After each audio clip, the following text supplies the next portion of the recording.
कुछ ऐसे काम और कुछ ऐसे नियम होते हैं जिनका पालन करने से हमारे घर में धन की बरकत होती है और हमारे सारे कार्य बनते हैं। कार्यों की रुकावटें भी दूर होती है और घर में सुख शांति भी रहती है।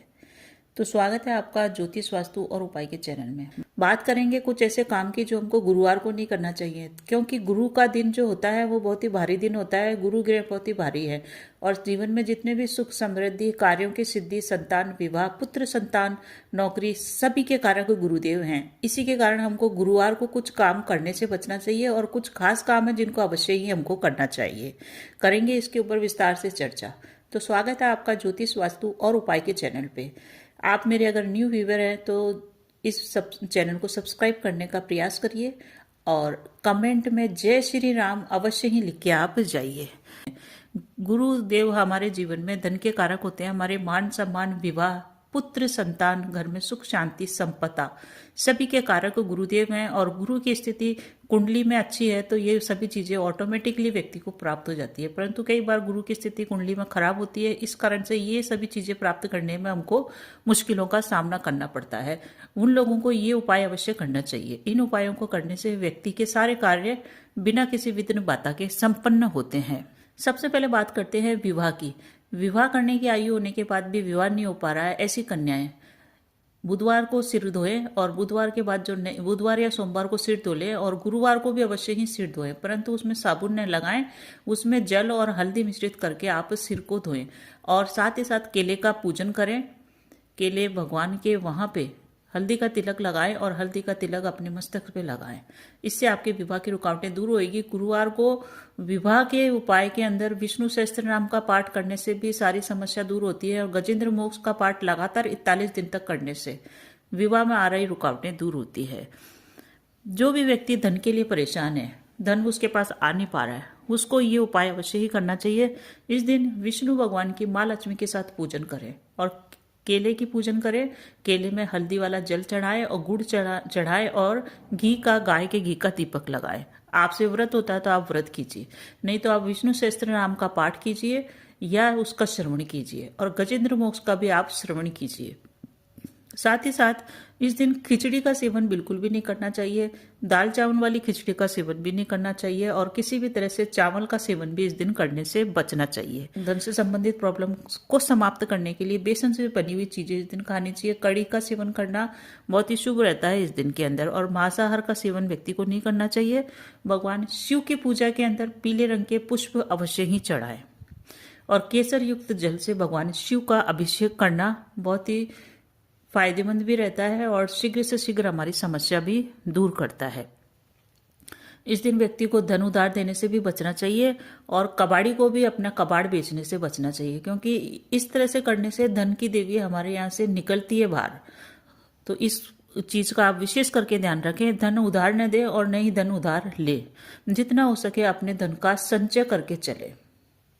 जो भी व्यक्ति इस दिन अपने वस्त्र धोता है और अपने दातुन साफ नहीं करता है, उनको धन से संबंधित प्रॉब्लम आती ही आती है।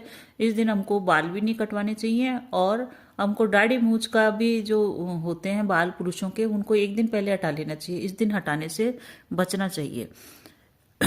ये नियम है जिनको पालन करना चाहिए। इसके अलावा अगर आपके घर में सुख शांति नहीं है, समृद्धि नहीं है, कलह विवाद का वातावरण बना हुआ है, तो जो भी व्यक्ति इस दिन धारदार चीजें खरीद के लाता है या लोहे की चीजें खरीद के लाता है, उनके घर में ये समस्या उत्पन्न होती है। तो बच्चे इन सब चीजों से। चाकू, छुरी, सुई, धागा, इस टाइप की चीजें खरीद के घर में न लेके आए और न ही किसी से गिफ्ट में ये चीजें आप ले। मकड़ी के जितने भी जाले हैं वो उसको इस दिन हमको नहीं हटाना चाहिए। वैसे तो मकड़ी के जाले कंगाली लेके आते हैं, इसलिए उनको हमेशा शनिवार को हटाना चाहिए। जो भी व्यक्ति शनिवार को घर में से मकड़ी के जाले, कबाड़ सबको बाहर निकलता है, उनके घर में धन की रुकावटें जो आने वाली होती है वो दूर होती है और उनके धन प्राप्ति के प्रयास सारे सफल होते हैं। जो भी व्यक्ति शीघ्र से शीघ्र धनवान बनना चाहता है, शेयर मार्केट में अपना पैसा लगा करके धनवान बनना चाह रहा हो या व्यापार में कोई बड़ी डील करना चाह रहा हो, उसको विष्णु भगवान की पूजा इस दिन जरूर करनी चाहिए। विष्णु भगवान की पूजा करने के साथ साथ एक चीज का और ध्यान रखें कि आप जितना हो सके सात्विक रहे। मांसाहार से तो आपको बचना ही है, परंतु अपने वाणी से भी किसी की हिंसा न करें, क्योंकि मांसाहार में हम एक जीव की हत्या करते हैं और वाणी के द्वारा हम किसी व्यक्ति के मन को मारते हैं, उसकी भावनाओं को मारते हैं और उसको मानसिक पीड़ा ऐसी देते हैं कि वो भूलता ही नहीं है। इसलिए वाणी से मधुर वचनों का प्रयोग करें, और अगर आपके लिए ये संभव हो तो आप कम से कम बोले और मौन धारण करें। इससे आपकी ऊर्जा भी बढ़ेगी, शक्ति भी बढ़ेगी और आपके प्रयासों की और आपका कंसंट्रेशन भी बढ़ेगा। प्रॉपर्टी से संबंधित सुख चाहिए, भूमि भवन मकान से संबंधित सुख चाहिए आपको, तो इस दिन आप गजेंद्र मोक्ष का पाठ कीजिए।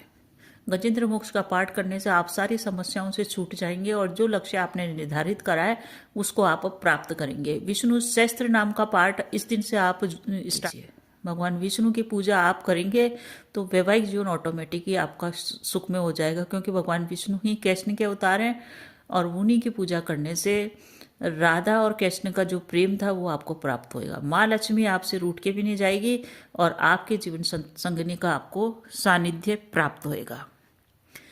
इस दिन जो भी वैवाहिक पुरुष है और जो भी पुरुष हैं और जो स्त्री हैं जिन्होंने विवाह कर लिया है, वो अगर केसर युक्त जल को अपने नाभि पे, अपने मस्तक पे और अपने जीवा पे लगाते हैं, उनकी वाणी सत्य होती है और उनके कहे गए शब्द भी सत्य होते हैं। साथ ही साथ वो मधुर भाषा का भी प्रयोग कर पाते हैं, तो उनका वैवाहिक जीवन सुख में होता है। तो केसर का तिलक इस दिन लगाना, लगातार लगाते रहिए आप। एक बार नहीं कि आपने एक थर्सडे को लगा दिया और फिर आप भूल गए, नहीं, आपको लगातार लगा के रखना है। कम से कम अपने जीवन का इसको एक हिस्सा बना लीजिए कि आपको केसर का तिलक प्रतिदिन लगाना है, गुरुवार को लगाना है, अवश्य लगाएं। इससे आपकी वाणी में मधुरता बढ़ेगी और मधुरता होने के कारण आपके रिश्ते, कोई से भी रिश्ते हो, वैवाहिक रिश्ता हो, पेरेंट्स का रिश्ता हो या आपके कलीग्स के संबंध में रिश्ता हो, वो आपका सुधरता हुआ नजर आएगा। साथ ही साथ मस्तक पे तिलक लगाने से आपके मान सम्मान में भी वृद्धि होगी। अब जो भी व्यक्ति नौकरी के लिए प्रयास कर रहे हैं और नौकरी मिल नहीं पा रही है, तो उनको अपनी कुंडली देखनी पड़ेगी कि कुंडली में शनि कहाँ बैठा है, सूर्य कहाँ बैठा है और गुरु कहाँ बैठा है, क्योंकि ये तीन ग्रह बहुत ही महत्वपूर्ण हैं। यहाँ सिर्फ गुरु की बात कर रहे हैं कि गुरु अगर आपकी कुंडली के अंदर अष्टम घर में बैठे हैं तो आपको धन की प्राप्ति के प्रयास आपके सफल होंगे, धन आपके पास ऑटोमेटिक चलता हुआ आएगा। परंतु अगर आपके अष्टम में, नवम में, पंचम में इस टाइप से गुरु की स्थिति नहीं है, तो आपके लिए यही उपाय है कि आप ये सारे उपाय करके अपने गुरु को मजबूत बनाएं। गुरु को मजबूत करने के लिए अपने माता पिता का सम्मान करें, अपने गुरु का सम्मान करें। साथ ही साथ जितना हो सके गुरुओं की आलोचना करने से बचें, ब्राह्मणों की आलोचना करने से आप बचें, क्योंकि आलोचना करने से आपका गुरु खराब होएगा और आपको उसके बदले में मिलेगा कुछ भी नहीं। आप चार लोगों के पास बैठ के आलोचना करेंगे गुरुओं की, कुछ भी नहीं होगा, आप लीडर बनेंगे बस, और आपकी भी बाद में बुराई ही होगी। इस दिन जो भी व्यक्ति डीप क्लीनिंग करता है, यानी कि बहुत ज़्यादा गहराई से सफाई करता है, घर के अंदर एक एक चीज़ को साफ करता है, जाले साफ करता है, पोछा लगाता है, डस्टिंग करता है, उनके भी धन की रुकावटें दूर नहीं होती है और यथावत बनी रहती है। उनको इस चीज़ का विशेष ध्यान रखना चाहिए। एक आखिरी उपाय जो करने से सारे उपाय सफल सिद्ध होते हैं। जो भी आपने प्रयास किए ना, आपने सफाई भी नहीं करी, आपने दातुन भी कर लिया, धन भी नहीं दिया, ये भी करने के बाद भी अगर आपके पास धन आ नहीं रहा है, इन नियमों का सबका पालन कर लिया, तो फिर एक आखिरी एक चमत्कारिक उपाय है, वो है कि पीली गाय की सेवा करना। पीली गाय जो देसी गाय होती है उसकी बात हो रही है, अन्य दुधारू पशुओं की बात नहीं हो रही है। जो गाय तो है परंतु वो देसी नहीं है। देसी गाय वो होती है जिसके पीठ के ऊपर कुबड़ होता है। ये जो कुबड़ बना हुआ है, उभार वाला हिस्सा बना हुआ है, इसी को गुरु ग्रह कहते हैं और यहीं पे सूर्य नाड़ी होती है।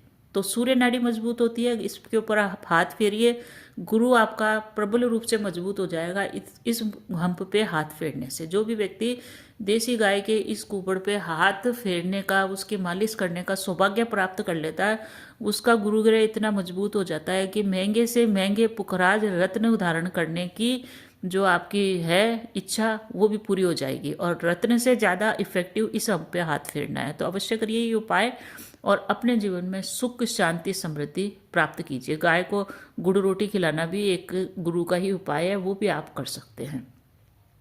तो कैसा लगा आपको वीडियो, कमेंट करके अवश्य बताएं और कमेंट में जय श्री राम अवश्य ही लिख के आप जाएं। बने रहिए चैनल पे इसी तरह की जानकारी प्राप्त करने के लिए। बहुत बहुत धन्यवाद।